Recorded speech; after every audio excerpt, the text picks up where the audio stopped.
It felt like a dream come true, a $300 million inheritance and our own company. When the employees saw my sister-in-law Mary celebrating our father's inheritance, they started whispering among themselves. They were thrilled, and Mary proudly announced, "Be quiet, this is the moment when my husband will inherit the company and $3 million." One employee started laughing loudly, which confused his wife. My older brother, who was reading the will from the lawyer, looked shocked. His face turned pale as he read it aloud. When my brother showed the will to Mary, she screamed, "My name is Lucy. I'm 29 years old and work for my father's business. When he was young, my father had the vision to start a business from scratch, which grew into a successful company with many employees. Despite the challenges, including debt early on, my father worked tirelessly. Even after the company became successful, I wanted to help my mother, who handled the office work. My parents encouraged me to go to college and choose a career, but I always wanted to work for the company my father built." After high school, Bob, a longtime employee, was the first to mentor me at the company. He taught me the basics of business without treating me differently just because I was the president's daughter. Thanks to Bob, I learned a lot about the company. On the other hand, my brother Tom, who is 2 years older than me, went to college to study management. From a young age, he was proud to tell his friends that his father ran a business and that he would eventually take over. His friends would often ask, "What are you going to do after college, Tom? Don't you need to find a job?" Tom would reply, "I don't need to look for a job because I'll be working for my father's company. I'll be the president eventually, so I'm just gaining management experience until then." One of Tom's friends commented, "So, you're going to be the next president of the company? That means your life will be set and secure. I'm jealous of you." Another friend asked, "You have a younger sister, right?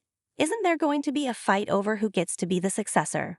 Tom answered, "Yes, I have a younger sister, but she's just a high school graduate and not very ambitious. She does some behind-the-scenes work for the company, but if I become president, I'll keep her around as long as she listens." My brother Tom chose the most glamorous and attractive woman to marry, named Mary. After a grand wedding, they went on an overseas honeymoon, built a mansion, and started their life together. Tom believed all of this was necessary to become the company president.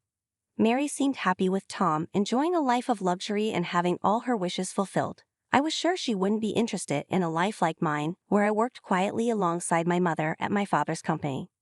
Mary often teased me at family gatherings, saying things like, "You don't look like the CEO's daughter. You don't seem like someone who should have so much money. Why are you working so hard when you could just live comfortably with your parents?" She looked down on me, thinking I didn't know how to enjoy money. "With your title, shouldn't men be interested in you?" she would say. My brother agreed, adding, "Lucy is always so modest that no one would guess she's the president's daughter. She even treats the other employees normally." I tried to explain that I was still learning and didn't act like a big shot because I wasn't yet as experienced as some of my coworkers. My brother, however, dismissed this, saying, "A boss should be confident and let others handle the simple tasks. You're just useless if you don't stand tall." He interrupted me when I tried to argue, saying that being logical and humble wasn't attractive to men. Mary joined in, saying, "If you keep acting like this, you'll never get married. You should try to be more appealing." Tom added, "When I become president, I might even fire someone like you." Tom and Mary quickly left after saying what they needed to. My mother, who had been silent during this, comforted me afterward, saying I was doing a great job and that my work was very helpful to her and my father. My father agreed, looking stern. Though my parents had previously expressed their disapproval of Tom's behavior, Tom and Mary were clearly upset and stopped visiting for over a month. I remembered how gloomy things felt at the time, so I told my parents that Tom and Mary were free to say whatever they wanted. After that, Tom and Mary continued living their extravagant lifestyle, dining at fancy restaurants and vacationing at famous resorts, trying to create the impression that Tom would soon be president of my father's company. Meanwhile, my father was working hard to expand his business.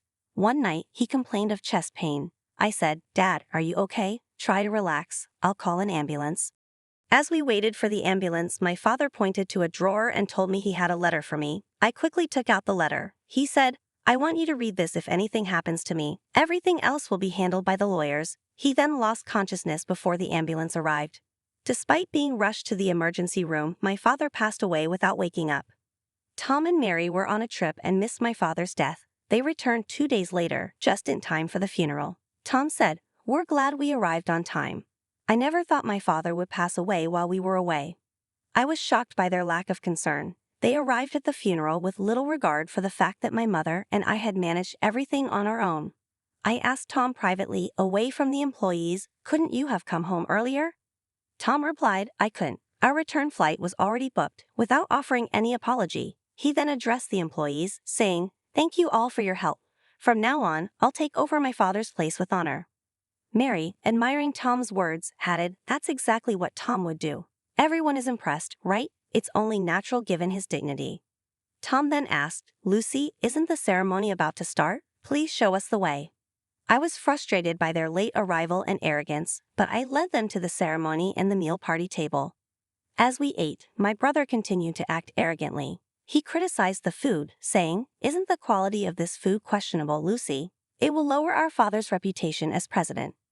I replied, "Mother and I already decided on the food, and I don't want you telling me what to do. This is why people misunderstand what it means to be president." Tom ordered not just me but also other employees around. He treated them as if they were worthless.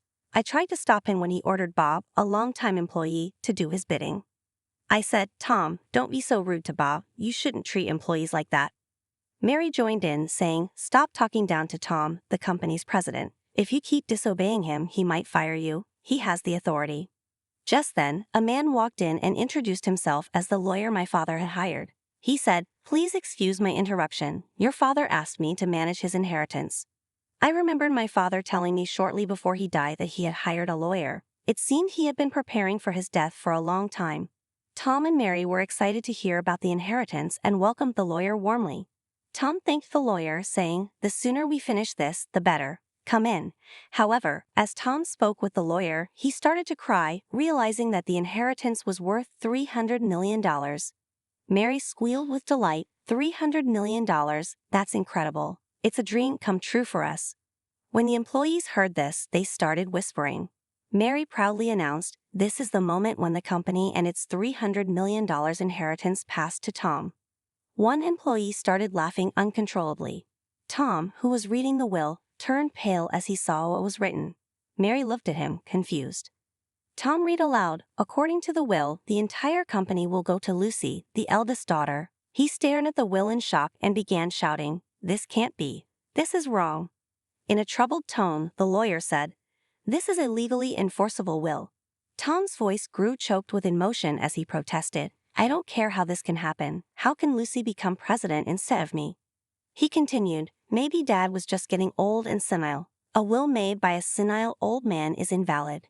Hearing these words, I was infuriated. I couldn't stand to let Tom and Mary insult my late father, who had been a good man until the end. I said firmly, "Enough.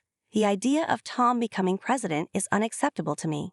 Tom was enraged. "Are you saying I'm unfit to be president?" Without hesitation, I responded, "Yes, you are. How can you be president of this company if you've never contributed to it?"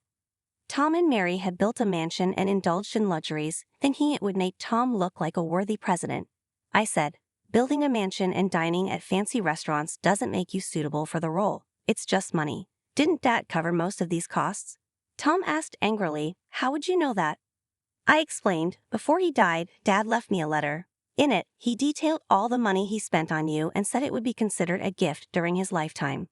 As a result, your share of the estate is very small." Mary panicked. "Wait a minute. Is the inheritance worth $300 million? Did we already spend that much? It's not fair that we got so little." An employee who had been laughing earlier approached Mary and explained, "The $300 million is from the company, not from personal assets. The employees know this." Mary asked, "Isn't company money something that can be inherited?" I replied, "No, the company's money isn't considered part of the family inheritance, so Tom's share is almost nothing." Mary was shocked. "The inheritance is $300 million. Tom then stood up, as if he had a revelation, and yelled at the employees, "You want a plain woman like Lucy as your president? You must believe I'm more qualified. I have the same amount of Christmas spirit as my father." No one agreed with Tom. Bob, a veteran employee, took the initiative to speak up. "Your father was a charismatic man who founded the company, but you and he are not the same person." My brother Tom's arrogance and disdain for the company employees were on full display. He was enraged when Bob, a veteran employee, calmly refuted him. "What you have is arrogance, not charisma," Bob said. "You may be an employee, but we rarely see you working. You're too busy networking and having fun." Lucy, on the other hand, has worked hard every day, learning about the company and fulfilling her duties behind the scenes. We all see the same sincerity in her that we saw in your father. Lucy is the right person for the job. The other employees nodded in agreement, and I was deeply moved by their support. I responded, "Thank you all very much. I'm surprised by how quickly things have changed, but I care about the company as much as my father did. I look forward to working with all of you." As the employees applauded, I felt encouraged. I said firmly, "All you here are crucial to our business. Anyone who disrespects you is unfit to be an employee, let alone the president. If someone cannot respect this, they should be fired." Tom, irritated, protested, "What are you talking about? I'm your brother." I retorted, "You said you'd fire me if you became president. How can you expect me to support you when you treat people like this?" Tom, desperate and with a pitiful expression, begged for help from those around him, but the employees only gave him cold stares. Realizing no one was on his side, Tom and Mary fled the scene. After that, Tom lost his job and lived off the small inheritance he had received, but those funds quickly ran out. When he asked me for money, I refused. I was disgusted by his inability to find a new job and his continued reliance on family. I told my mother not to give him any money. His former friends abandoned him when they learned he had lost his position to me. Mary, who had married Tom with the expectation of becoming the wife of a company president, found herself without sympathy from her friends as well. As Tom and Mary's finances dwindled, they faced harsh realities. The sale of their mansion provided a temporary reprieve but did not last. Without a stable income and with their savings exhausted, they struggled to cover their living expenses. Their lack of work experience made it challenging to find new employment. Tom managed to secure a part-time job at a convenience store, but his unfamiliarity with the work and the criticism from younger colleagues made the job difficult. Mary also faced a significant shift in her lifestyle. Once accustomed to being a full-time housewife, she had to adapt to working as a cashier at a supermarket. Her new role, far from the luxury